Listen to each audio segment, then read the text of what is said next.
Hi, everyone, and welcome back to the New Beyond. I'm your host, Judith Rich, and we've got a really juicy guest and a juicy topic, a juicy guest with a juicy topic for you today.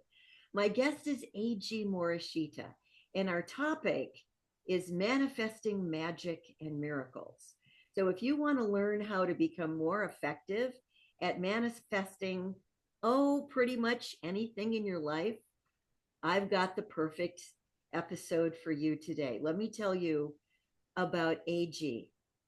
Eiji Morishita is the founder of an organization called Movement Makers, whose vision is to unite leaders in solving the world's greatest challenges. Oh, just the world's greatest challenges.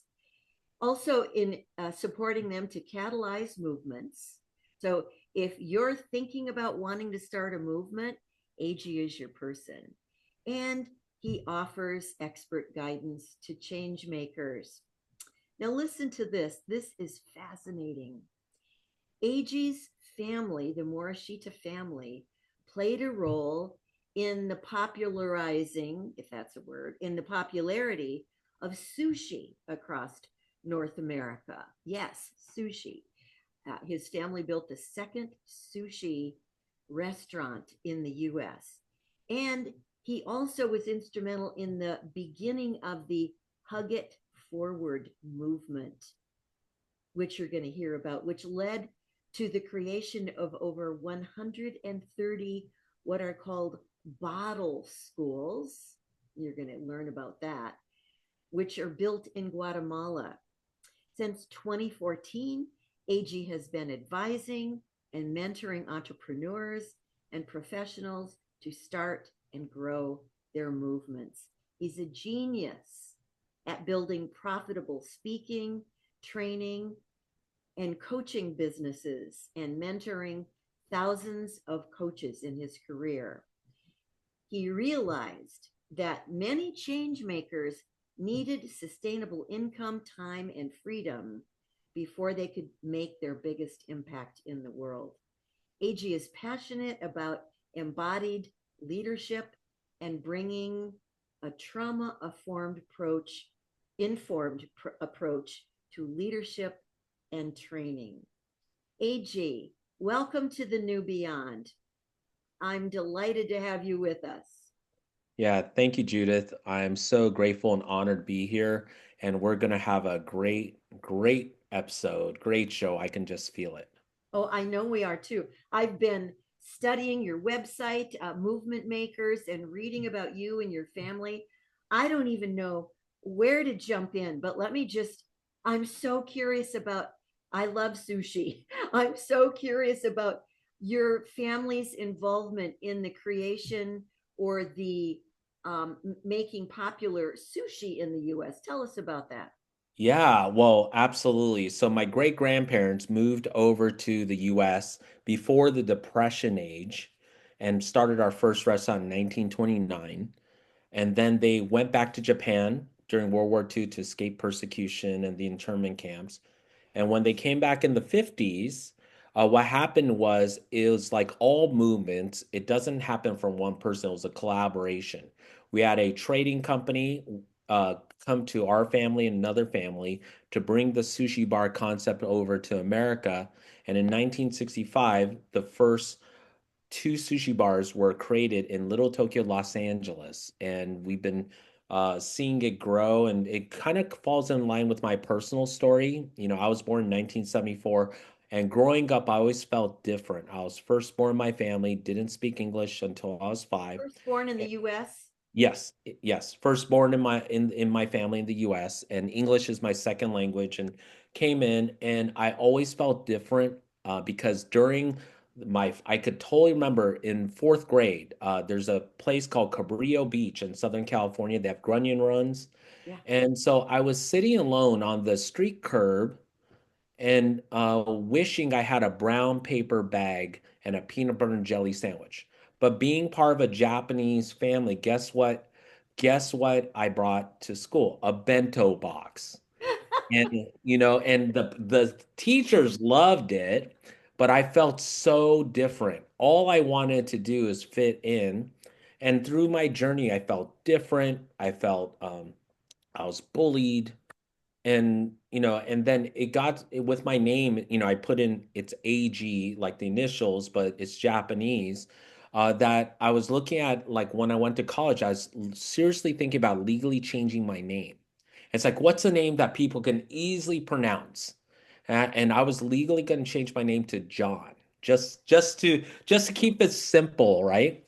And Which really fortunately, goes with Morishita, right? exactly. I just want to fit in, but my first name, let alone my last name, it's really challenging for many people.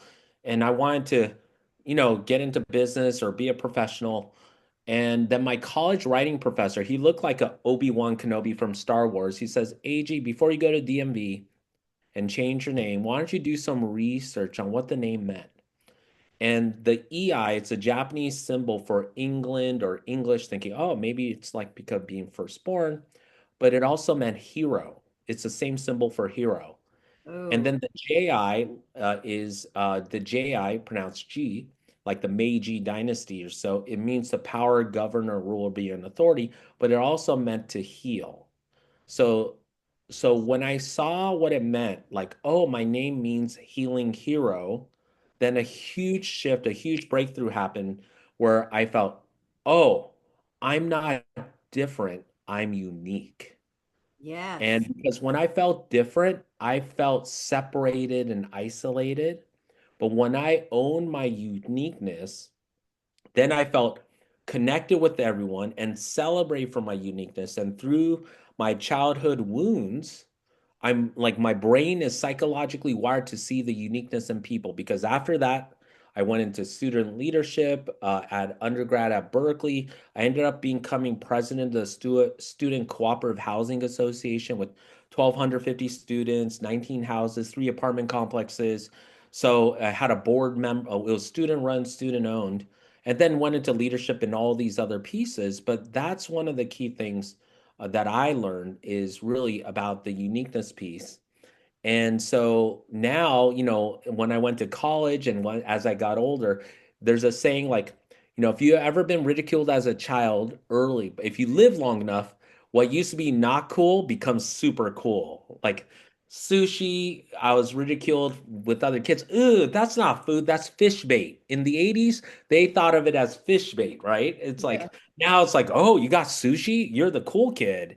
And it's like I wish, it's almost like I wish I could go back in time and, have the times different. But, that's what happens is if we live long enough, then it starts getting accepted. And I saw in the 80s, I was in junior high. We opened a restaurant in Santa Monica in the indoor mall called the Santa Monica Place, right across from Promenade. I was waiting tables, and I noticed that the people who were eating in the 80s were the hipsters, the creatives. If you look at all movements, it's always like the innovators and early adopters, like the artists, the writers, the athletes. So as a junior high kid, I served some artists, musicians, celebrities in there. And then it's Santa Monica, so it's 80 degrees in summer. And this is in the 80s. I see two guys sitting at the sushi bar, and they're decked out in like white blazers and fluorescent shirts. So, and there was a hit TV show at the time. You probably know it's called Miami Vice, Oh, and sure. and they were like the hipsters. So I realized that in the beginning, it's the cool people, quote unquote, cool people are the influencers, and then that's how the popularity gets bigger. Now it's in Costco, sushi, even in 7-Eleven at some places, and now it's like it's spread. And I just saw how like how it got over. And what's interesting is our family friend invented the California roll in the 70s. And it was out of necessity, is the mother of inventions. Like there's a fatty tuna called toro, like bluefin, It's toro. the best. It's the It's best. great. It melts in your mouth. But Yes. during wintertime, they couldn't get it. So what they did was our family friend input, why don't we use real crab and avocado to get that rich taste? And the California roll was born. And there was an innovation because most Americans didn't like the taste of nori seaweed because it's a little too bitter. Mhm. So what they did was they put the rice traditional is rice is on the inside, seaweed on the outside, and then it's called uramaki and put the rice on the outside. Then the roll population popped out. And then in the US, all the creative rolls came out, the fusion rolls, the tempura rolls, even chicken Dragon teriyaki rolls. rolls, everything. Yeah. So it's just a creative, like if you think about it from a tech perspective, it's like sushi as a technology was made open source and people can create their own roles and stuff. So So, that was your first movement. You were born into a movement. yes, exactly. Born into and seeing how it just got popularized and seeing the little innovations to make it, to make it out to the masses. Wow, that right there, that alone is a totally amazing story. Are you in any way still involved in the business Yes. with the family? Yeah, well, so, just a little background. So after college, I went to high tech recruiting and then had my spiritual journey because the dot-com crashed. And I equated my self-worth to my net worth and just had my spiritual awakening. It's like, oh, my worth is not based on what I do. But then in 2004, my mom said, we're opening up two restaurants same time. Come manage one of them. So I ran my family sushi restaurant from 2004, 2009. And then from there, I used the uniqueness principles because my mom was really struggling, didn't understand marketing. What's funny is she said, Eiji, you went to college, help us with our marketing. I laughed. I literally laughed. Like, there's nothing in college that taught me about marketing. Yes. But I did what I knew and I found out what made our family unique. And it wasn't until 2004, about 2004, that end of the first year, where did the history and research of, wow, I didn't know we opened the second. I didn't know my mom was the first female sushi chef in the 70s. Why don't we put this in our marketing? And my mom said, it's not a big deal. No one cares. It's like, and the hell, it doesn't, it's a, I'm going to put this in. And we ended up getting KBC News, World News Tonight with Charles Gibson, New York Times. We got the publicity to get this out. And right now, my mom opened a new restaurant in 2023. So I do marketing consulting with them. And recently, we were featured in Forbes magazine just a few weeks ago for this. So I still am like a restaurateur. I just don't work inside the business. I love that. AG, I never knew that about you. That is amazing. That's such a beautiful story. I want to just dive in for a minute, if we could. I love the distinction you made between being different and being unique. And that when you got that shift, that was a real game changer for you, Mhm. wasn't it? Absolutely. And so, can you speak into that just a little bit about the distinction that you see between being different and being unique? Because on the surface, one might say, well, they sort of seem like the same thing. Yeah, absolutely. Well, yeah, how I felt, and this is just my experience, when I hear the word different as I was growing up, I was thinking like different meant, yeah, separated. I'm not part of this group, but also in a way I felt less than. I Yes. personally felt less than I'm different. Like it's not like I'm different, like I'm better than. It was definitely a more of an inferiority Yeah. complex. So there's a judgment about that this is wrong or this is not the right way to be. Yes. Yeah. Yeah, because as a kid, it's like I see everyone hang out and it's like, oh, I don't belong to the tribe here, so there must be something wrong with me Yeah. and so the uniqueness piece really was because usually when it comes, it's like, oh, that person's different. Okay, I may trust them less, but this person's unique. I like their uniqueness. It's like, oh, this is different. How did So that drop in, though? How did that distinction of unique drop in for you? Um, it really came into, yeah, it was just a download because the moment I found like like what I thought was a hindrance with my name AG and then understanding what it means Ah, and then finding like healthy pride into this of like being proud of my heritage versus being it's like being like a healthy sense of worth and pride And instead of honoring, feeling honoring. honoring, Mm, yes, instead of feeling shame or embarrassment about it. yes, And yes, so that's a great distinction. I feel different usually has some shame and embarrassment about it, while uniqueness is yes. honoring and acknowledging. So I think that was the shift. It's embracing and owning and honoring, not shunning and Yes. avoiding. Yeah. Yeah, I Yeah, love. not hiding it. And Yeah. And so just for our listeners, and we're also on YouTube, so there will be oh, people awesome. watching us. Yeah. Um, tell listeners how you spell your name. It's spelled like Fiji, Fiji water, Fiji boats with an E. So it's EI, like sleigh and way, and JI, like jingle, AG. And I recently went to a networking event and it's like, and because I just jokingly said, "Oh, by the way, I'm a genie." So it's like, "Oh, and I grant wishes." Because people share their vision, hold the space and they kind of tend to happen. So it's like, "Oh, AG like a genie." It's like I never made the connection until someone else does. So that's the thing is like the transformation, the epiphanies come through people. And it doesn't come just in isolation, but it's through the interaction. Just like my family, if it wasn't a collaboration with the trading company and the other family business, the sushi bar concept eventually would have came, but may have came a lot later. Almost all great movements, all great change, it really does take a village. I love that African proverb, if you want to go fast, go alone, but if you want to go far, go together. It's beautiful. Yeah. Well, speaking of movements, one of the things I learned about you is that you were also instrumental in the creation of the Hug It Forward movement. Yeah, so this was a class project, and it was like we were in a transformational event, and we were in a 4-day event, and we had to decide what's our contribution gift.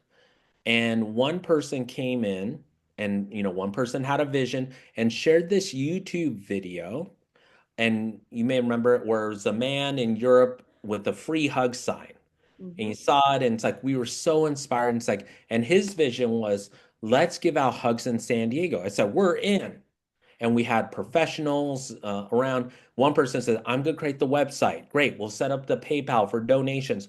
I'll design the t-shirts. Oh, I have a gift store.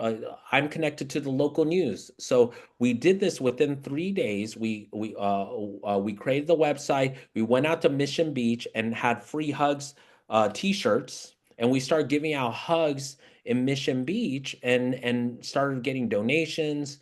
And a friend, you may know him. His name is Tiamo De Vittori. He created a custom song of called "Be the Change," and with a video of us hugging.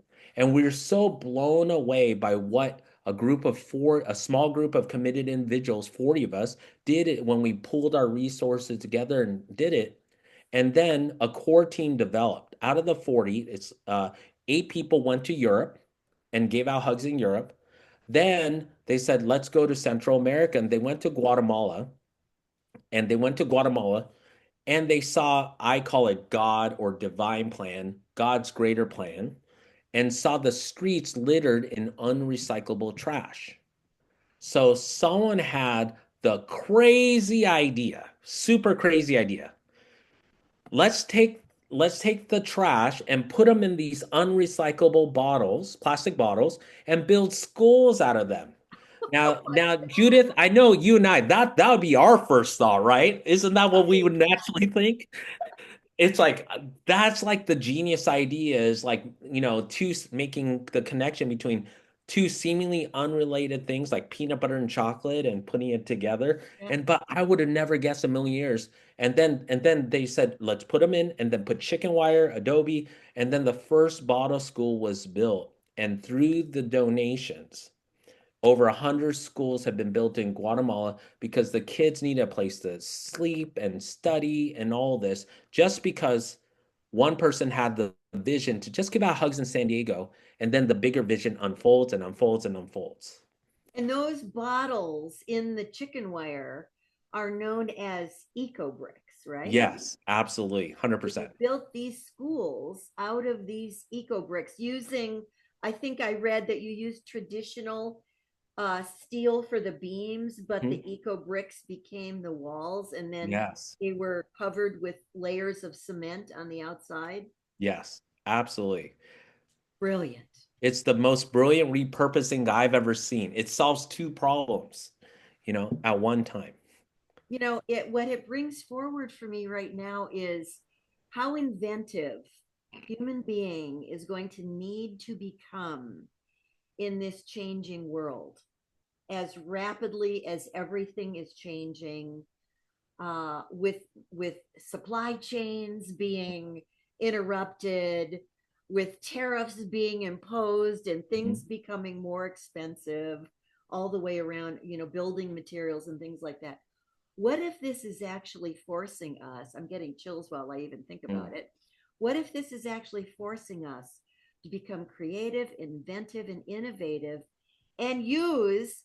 I mean, this is an example. Trash that's lying around on the street becomes material for creating buildings. I mean, Mhm. how brilliant is this? Absolutely. I think, yeah, I remember I heard it from somewhere and I love it. Through emergency comes emergence. So through these Yeah, emergencies, yeah. it creates all these new creative projects to emerge. And it also raises environmental consciousness. I mean, Hmm. in a weird sort of coming in through the back door way, we might actually end up addressing our environmental challenges through Hmm. being forced to innovate because what we always counted on perhaps no longer becomes available. Now, this is the new beyond. I mean, Yeah, this is why this excites me, because this is really exemplary of who we get to become in the new beyond. absolutely.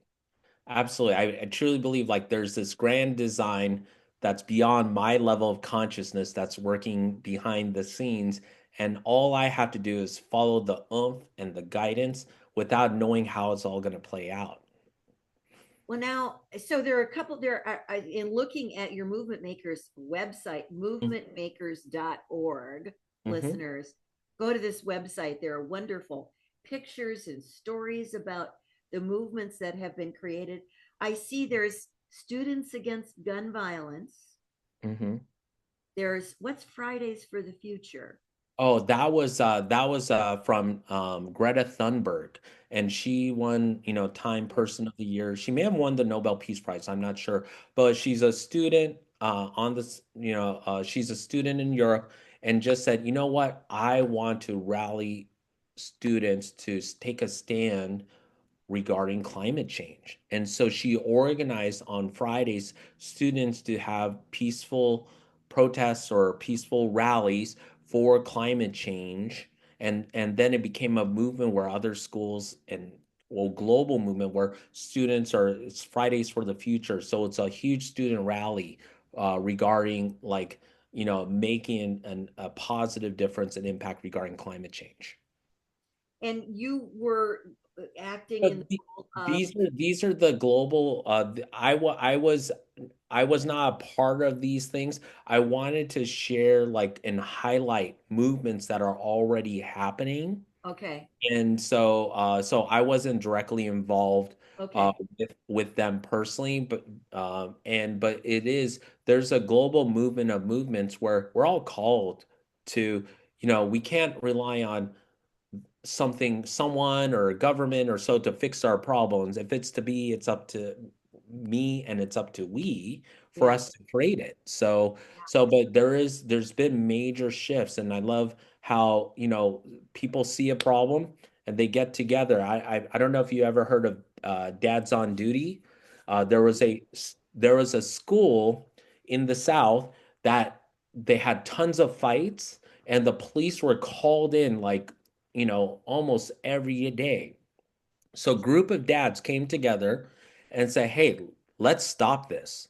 So they volunteered themselves to come to school, and they do dad jokes, and they provide that positive male energy or masculine energy, the dad energy, because it was an inner city, or not an inner city, but it was, it was predominantly black, and there a lot of the students were missing father figures, Yeah. and so they provide the energy of safety. And over the course of the next like 3 or 4 months, they had zero incidents. Wow. And the Dads on Duty program was so popular, they found what worked, they made it a pilot, and then they're incorporating other cities as well. So it really just takes like a decision and then a group of people, a collaborative group of people in order to start something really meaningful. So, Movement Makers is an organization that really helps to catalyze this process with other people. Yes. Yes, exactly, exactly. Like we take them through a framework to really rally people in, and it's like there's a saying like, yeah, a visionary without a follower is a lone nut. And so it's so important to get your first follower to validate, hey, you're safe. I can vouch for you. That's why people have wing men or wing women during dates. And then you find your core team. You find your core team, whether it's your apostles or disciples or whatever you want to call it. But it always starts with you get your first follower, then you develop your core team of people who are bought into the vision, then you spread it out. Well, I would imagine that even before you get your first follower, you need to be grounded in a vision about what your movement is about. Absolutely. So, share with us your involvement then in supporting people to get connected to their vision, get grounded in their vision, and actually create a movement out of it. How does that work? Yeah. Yeah, I mean, the first step is to be enrolled into our vision, enrolled into the movement that we are creating. And I truly believe that every person should start a movement and join a movement. Like I'm part of many movements because my experience is the best teachers are the best teachers are the best students, the Yeah. best leaders are the best followers. Yes. And so it goes hand, it's two sides of the same coin, really. Great teacher must be a great student, Right. great leader must be a great follower. Yep. And so the first step is to really get inspired. And there's a Hawaiian huna saying of what is your kuleana, what is your burden to bear in the world. There's a lot of issues, a lot of challenges in the world, but there's certain ones that speak to our heart that we know it's ours to. I don't like to use the word burden, but Yeah. it's like what is our work, what is our work here in the world. Yeah. We can support others, in the way we can, but there's specific ones that are really meaningful, and then that's a place to start. I love that because I think when a person is connected to a sense of what is mine to do in the world, Yeah. what is mine to do, I have a sense of ownership. I have a sense of connection. Already, it feels like I become a kind of missionary, right? Yes. Yes. Uh, and then I'm driven by a vision. I'm driven by inspiration. It goes way beyond efforting and struggling and Mhm. trying and all of that. It's actually my vision becomes the wind beneath my wings, so to speak. Yes. Yes. And the energy of the movement, it takes a life of its own. Yeah. And it's bigger than any one individual. And just like Martin Luther King, when he said, I have a dream, it wasn't his dream, it was every single person. It's like, that's my dream. And when they have the ownership of the dream, the vision, that's how movements flourish because it's not about any one person. It's like, I don't think Gandhi said this, but I think of Gandhi when it's like all greatness is having a lot of people do a little. Mm, And it doesn't have to be. And one of the things I'm willing to stand on my soapbox is the old paradigm of being a martyr are done. You don't have to sacrifice your life, because that's one of the reasons I think we have a lot of trauma in a sense of most of the great leaders in history have been assassinated that we remember. Yes. So, it's like, well, I personally don't want to be assassinated. And instead of like sacrificing, giving it our all, there's a new way of collaboration, cooperation, co-creation, where if we all do our part, it's not going to be a burden. It's not going to be a burden and like where, the leader has to sacrifice everything. It's a group effort. And, many hands make light work. And that's the new paradigm that I see is for us to collaborate because I truly believe, and this is my work, is I see the global org chart and my purpose is to ignite souls to fully step into their calling that is theirs to do and remind them that when they do their work, they're solving poverty, they're solving hunger, they're solving climate change, they're solving the medical system, the education, even if it's not related. Because when we do our work, no one has to leave their shift to cover for us, or most likely that shift goes undone. And we get to remind each of our job, just like a Fortune 100 company, the janitor's job is just as important as an executive. And so every single person has dignity and value in whatever calling that they have. And so that's what I'm really here is, to remind you that your calling is valuable and you're part of the bigger team. Oh gosh, I love that so much, AG. That is just so juicy. Listeners, I told you this was going to be a juicy episode and that my guest was going to bring the juice. This is so inspiring, AG. Um, I understand that one of your early mentors was Napoleon Hill. Yeah, well, through I was mentored. My mentor, his name is David, David Nagel, and he was my money manifestation mentor. Very fascinating because he loved to break free from taboos. And people have taboos or taboos around three pieces about money, sex, and God. Those are three topics that people have like, triggers around. And but it's the energy of creation. Money is creative energy. God is definitely creative energy, and sex is obviously creative energy. And so his mentor is Bob Proctor, and Bob was mentored by Napoleon Hill. So there's Okay. some So it's a principles. lineage. It's Yeah. a lineage, and I truly believe in lineage. While I appreciate my downloads, that there are a lot of pieces. I'm in many lineages. And because if you look at Socrates, mentored Plato, mentored Aristotle, and then Aristotle mentored Alexander the Great. And for this little country, as we know, Greece, controlled two-thirds of the world at one point. And then his notes, his nuggets of wisdom landed in the hand of someone in Italy named Julius Caesar and created the Roman Empire. So there's power in wisdom, and there's some pieces of Think and Grow Rich that is very powerful in manifestation. And in manifestation, some other new codes, if you will, have come in place that integrates it really well. So that's one of my backgrounds. Oh, that's amazing. So, okay. So, one of the things you talk about is uh, unlocking the hidden keys from Think and Grow Rich. Great. Yes. So one of the things, and so for those who listen, Think and Grow Rich is amazing. And I believe the book title kind of throws people off because so the hidden keys, because Think and Grow Rich, where's the focus? Is it on the head of thinking, the heart of feeling, or the gut of doing? It's mostly in the thinking. And thinking is important, but it's not everything. So some of the hidden keys is really about the feeling because the feeling is the secret. So thinking think and grow rich, a part of it is what's missing is it's really about the feeling and then the second part is the embodiment.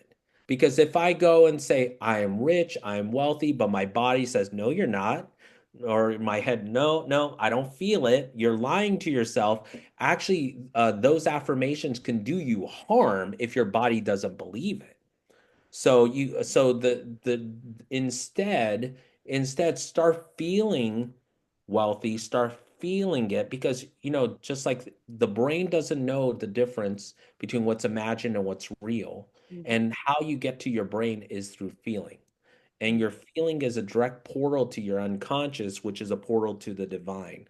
And so there's some missing components of Think and Grow Rich, the hidden keys, which is the feeling component and also the embodiment component. Because have you ever wondered, oh, why, like some people, they make it look effortless, or even you could see in business as well, like their message isn't really that great. They're not really good at marketing, but they just have this it factor, this magnetism. And so it's the embodiment. Like, when we look at someone, we read, we get a sense of their body language, their how congruent they are. Do they walk their talk? We get a feeling for that. And that's a component that is missing from Think and Grow Rich, thinking like, if I just think it but I'm not being it and embodying it, it's like, here, it's like I can't hear you, your actions and who you're being are speaking too loudly. I can't hear the words you're saying. Yeah. It's the energy, and that's some of the missing keys from Think and Grow Rich, Mm. which I love and have studied and taught for over 10 years. So, I would you equate that to what we teach in our leadership curriculum? The leadership curriculum that I coach and train is the concept of be, do, have, Yes. which is you begin with the consciousness of the being, that it is that conscious, everything emanates from consciousness, and that from consciousness automatically flows the doing, what you do. So you Hmm. start with be, who am I being at the level of my consciousness? Out of that comes my doing. And then out of my doing comes my creating or my having. 100%, 100%. And, most people are human doings out there versus human beings. Yes. And I have to raise my hand and acknowledge that I spend plenty of time on this planet as a human doing. That's Mm. probably I the think thing that's that all our journey. That's I keep having to rope myself back. Yeah, it's like the biggest journey is like from the head to the heart, Yeah. and it's same with, I think that's the difference of being to doing, doing to being. Yes, yes, indeed. And also, I think one of the things I've heard you speak about before, which I thought was fascinating because I never quite thought about it in this context, is the how to use resistance to manifest your dream or to manifest your dream life. How does that work? Resisting the thing that you want. I mean, Yes. Yeah. So, many of you have heard, and if you haven't heard it, this is a powerful saying. What you resist persists. mm, And most people resist what they don't want. I don't want to be late. I don't want to do this. I don't want to get it. I'm sure at some I point. don't want to be sick. I don't, Yeah. Yeah. I mean, and I'll give a practical, yeah, exact example. I'm sure at one point we've all, for those who have driven cars, we said, I don't want a parking ticket. I don't want a parking. I hope I didn't. Oh, did I forget the meter? Or am I overtime? I don't want a parking ticket. And lo and behold, there's a parking ticket. Most people, so most people resist what they don't want and get what they don't want. One of my clients, she's a financial advisor and said, you know what? I want to focus on my business. I don't want a boyfriend. I don't want a boyfriend. So she took herself off the dating apps, and guess what happens? She's off the dating apps. So she's not like people are like asking her out. She got more asked out than ever because of that. And so it's just like attracting that energy. And I had another client say, I don't want a dog, and manifested a dog. So the secret is, instead of resisting what you don't want and attracting what you don't want, what if you resisted what you want to get what you want? And so think about dating, and Judith, I'm sure you played hard to get once in a while in your dating days, and just like, no, no, no. And guess what? lifetimes They ago. they they pursued you even more by you resisting it, right? So it's one of those things. So we use resistance consciously to attract it, right? How does We that actually Yeah. work though, AG? Let's say I don't want $1 million. Yes. Yes, let's say you don't want $1 million. Great. Okay. So what you do, well, here's the thing.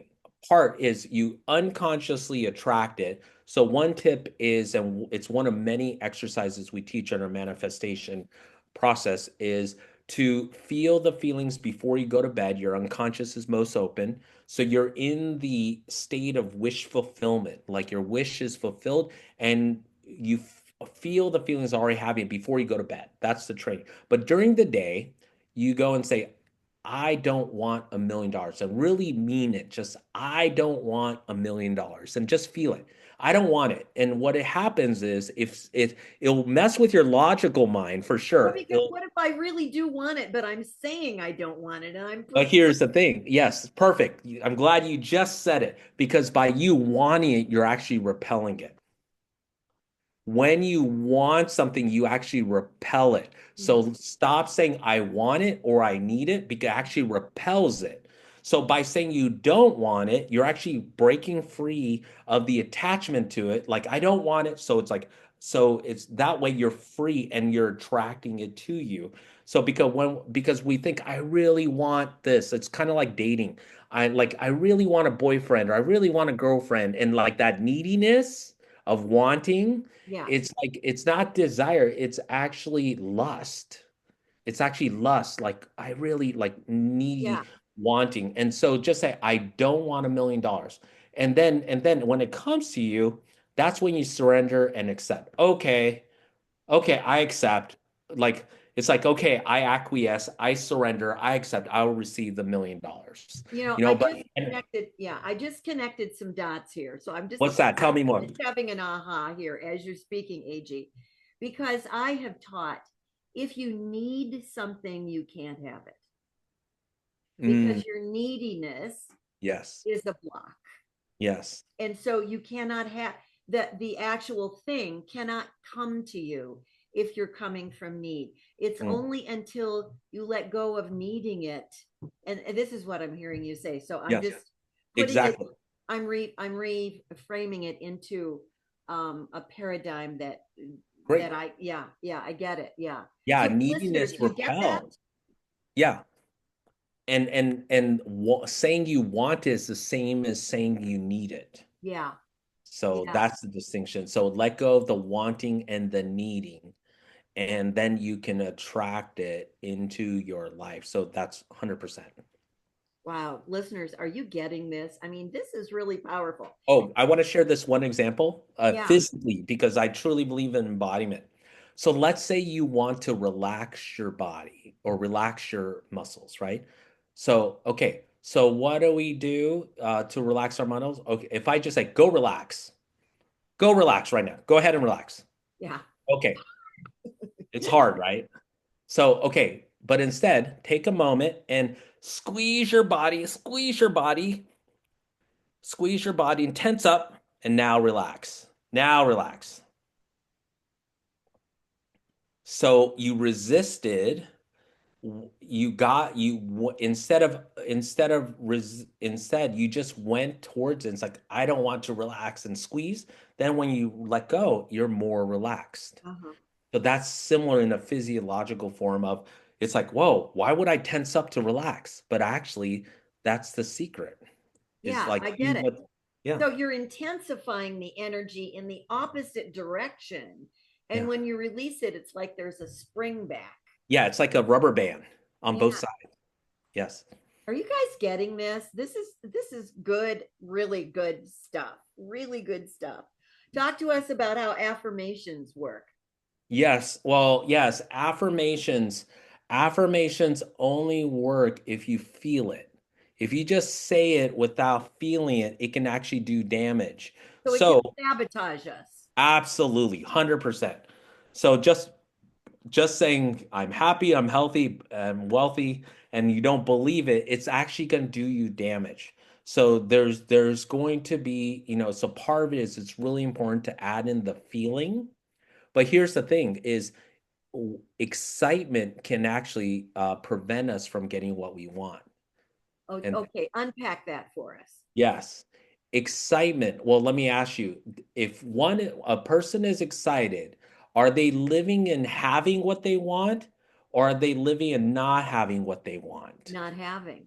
Exactly. So, and there's physiological studies, and I know you could reframe it, where the feeling of excitement and nervousness is similar physiologically. It's how we frame it. But here's the tip, and we go deeper into this as well, is instead of excitement, if you already have what you want, Judith, what feelings would you feel the most? Contentment, Yes. satisfaction, Yes, fulfillment. absolutely. Yeah.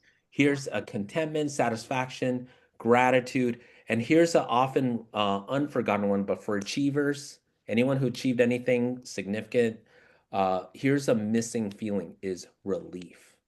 Oh, Think about it. Think about it. Have you ever achieved something and then you're content, but you're also relieved? Like, oh, I just finished a marathon. Ah, yes. you Yes, know? there's a sense of a sort of like accomplishment, like Yeah. I did that thing. Yeah, so it's a level, it's a feeling of peace and completion. Yeah. So it's like, so one of the mantras is I am so relieved now that. So one, I'll gift one out, and there's many and highly recommend, we stay connected if you have value from this, is I'm so relieved now that I have more money than I could ever spend. Ooh.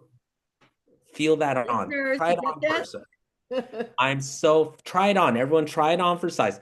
I am so relieved now that I have more money than I could, and then keyword, ever spend. Oh, let me try that on. Yeah. I am so relieved now that I have more money than I could ever spend. How does that feel?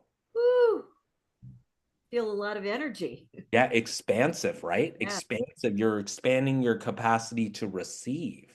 And that's the body is like, our body can only hold so much, and it's a muscle. Our receiving is a muscle. And, we just continue to expand our container to receive more goodness. Oh, AG, this is so good. This is so good. This is so rich and juicy. Um, what is the ideal environment for people to flourish and live a lit up life? Um, well, the ideal environment, I mean, main thing is this is environment always beats willpower.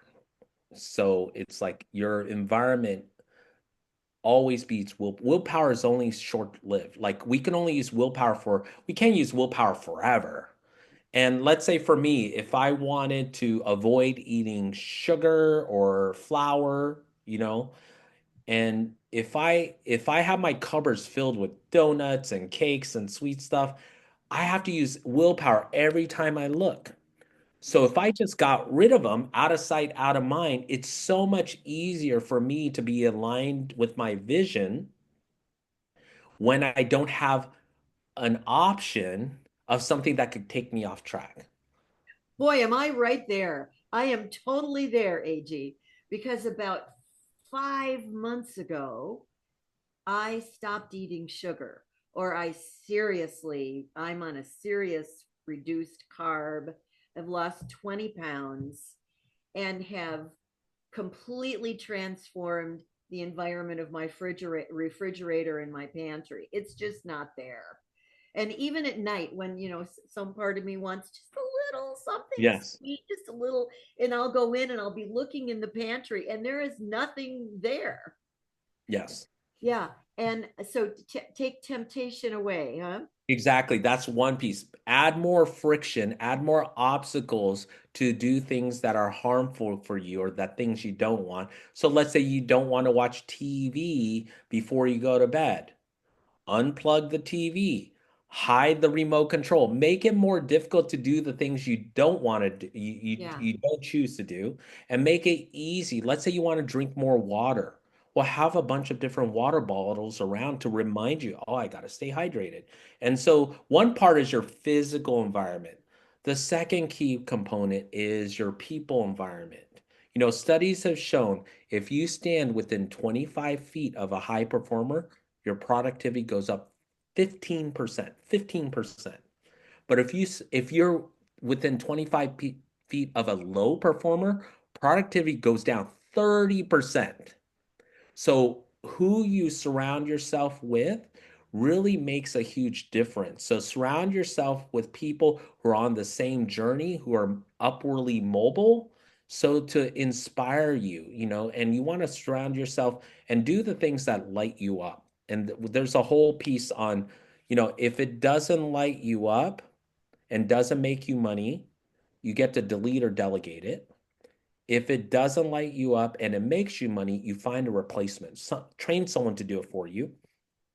But the key zone, and Oprah lives this, a lot of top performers is they want to live in the lit up zone, or if it lights you up but doesn't make you money, that's your interest, that's your passion, that's your investing in yourself. So it's very valuable because that gives you the fuel, the passion to do your work. And then if it lights you up and makes you money, that's your productivity zone.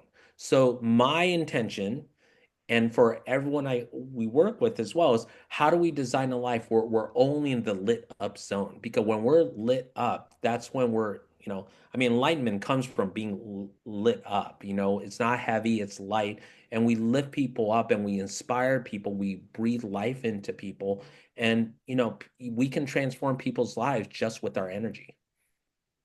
There is so much here, AG. I'm sure listeners are going to want to know, how do I get more of this? So it just so happens that you are doing a 3-day money manifestation challenge next week. Yes? Yes, yes. Tell This us is about that.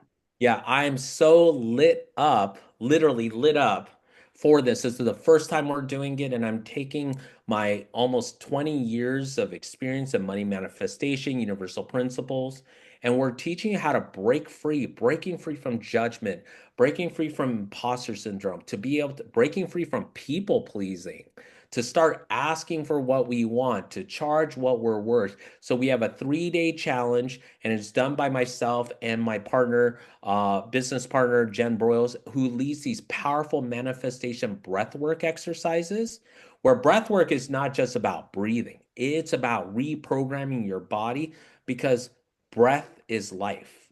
And then it's a visualization and breathing, and it makes the body open, receptive. So we have a 3-day challenge that is going to focus on shifting your paradigm to receive more. Because I truly know that if you have more money than you could ever spend, if you have the time, then you could buy your time back, you would do good in the world. The amount of good you do would exponentially grow. And so, yeah, it's a 3-day challenge. It's totally free. There's an option to upgrade if you wanted to get the recordings and some VIP access, but it's going to Okay. be phenomenal. And so, as this episode is airing, it is Friday, March 7th, and your challenge is March 11 to 13. Correct. So, listeners, there will be a link in the show notes on how you can register for that challenge, and an opportunity to upgrade to VIP in case you want to watch the replay. So, if you can't make it to the challenge live, you can purchase the replay. Is that correct? Yes, exactly. You can Exactly. become a VIP. There's a small additional fee. Purchase VIP. You can make it to the replay and get all of this amazingly juicy, powerful material. And then, if people want to work with you beyond that, how do they get in touch with you? Yeah, there's many different ways. You could go to our website, movementmakers.org. You could connect with me on Facebook, which is my name, Eiji Morishita, or on Instagram, which is at Real Movement Makers. Not fake movement makers, real movement makers. Real movement So maker. we're not like T-Mobile, where everyone's saying join the movement. It's not really a movement, it's a marketing campaign. So here's a soapbox. Yeah, don't make like, yeah, movement isn't a marketing strategy. It's a real movement. So it's like, don't use it just for marketing. People can sense your soul and your intention and the energy behind it, whether you're doing it for only your personal gain or if you're doing it for good. And I think that's what we're doing, is we're rallying people to do good. The world could use a lot of help right now. and you're being called to step up. Absolutely. Absolutely. How timely is this given what the world needs and wants right now? You're offering it. So this is so good, AG. Um, Listeners, if you can make it to this challenge next week live, March 11 to 13, be there. Otherwise, purchase the VIP, watch the replay, reach out to AG on movementmakers.org. This man has got a lot to offer. I'm so thrilled we got to spend this time with you, AG. Thank you so much. Yeah, it's my honor and pleasure, and thank you for introducing me to your beautiful community. Oh, it's really my honor and my pleasure as well. And listeners, thank you so much for spending time with us today here in the New Beyond. So until next time, many blessings.